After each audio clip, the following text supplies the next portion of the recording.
كلشي تيهضر هاد الايام على حالة الطقس اللي غتعرفها البلاد، والخبراء كيقولوا عليها فترة ما مستقراش وحساسة بزاف. وباش كنا نفهمو اليوم غادي نشرحو كلشي بطريقة بسيطة، شنو واقع وشنو هما المناطق اللي اكثر عرضة للتأثير وكيفاش نحميو نفوسنا ووليداتنا. خاصنا نكونوا واعيين باللي المشكل ماشي غير في المغرب، فراه كاين تقلبات عالمية في الجو.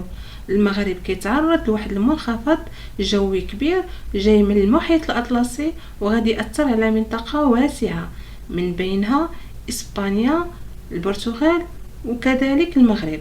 يعني حنا كنعيشو ظاهرة جوية كبيرة واستثنائية، ماشي مجرد شتاء عادية وديزة.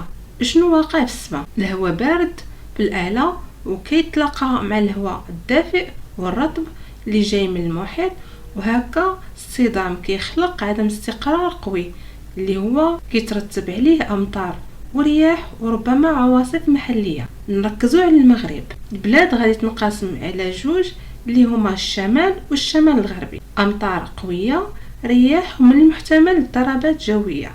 ولكن في الوسط والجنوب الجو غادي يبقى مستقر نسبيا مع الشمس احيانا وامطار قليله او منعدمه. يعني ممكن في طنجة تكون شتا قويه وفي نفس الوقت مشمشه في مراكش تقريبا. كاين وضع استثنائي في المناطق الجبليه.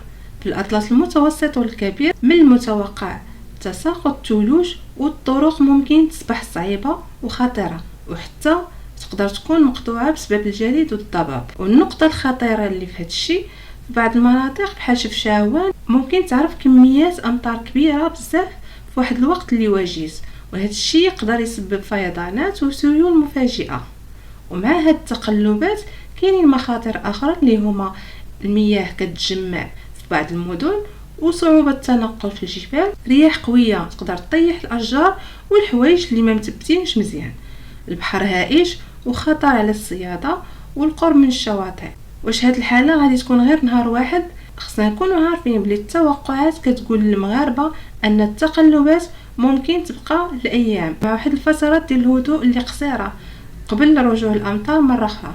وبعض المحللين كيتوقعوا ان شهر فبراير غادي يكون حتى هو اكثر اضطراب، واهم جزء هو شنو نديرو باش نبقاو في الامان. النصائح المهمه اللي خصنا نكونوا عارفينها: نتجنبوا الخروج الا للضروره القصوى خصوصا في المناطق اللي فيها انذارات، ونبتعدوا عن الاوديه والشواطئ وقت الهيجان، ونثبتوا مزيان اي حاجه فوق السطح او البلكونات اللي تقدر تطيرها الرياح، ونتابعوا النشرات الجويه الرسميه حيث الوضع يقدر يتبدل بسرعه. وفي الاخير هاد الاحداث خصها تذكرنا باللي خصنا نكونوا ديما مستعدين للتغيرات المناخيه اللي ولات كتوقع اكثر من قبل. تهلاو فراسكم، خليو السلامه ديالكم هي الاولويه ديالكم، وما تنساوش دعمونا ودعموا القناه وخليو لايك وتعليق باش يوصل لاكبر عدد ممكن ديال الناس ونكونوا كاملين على وعي. والسلام عليكم.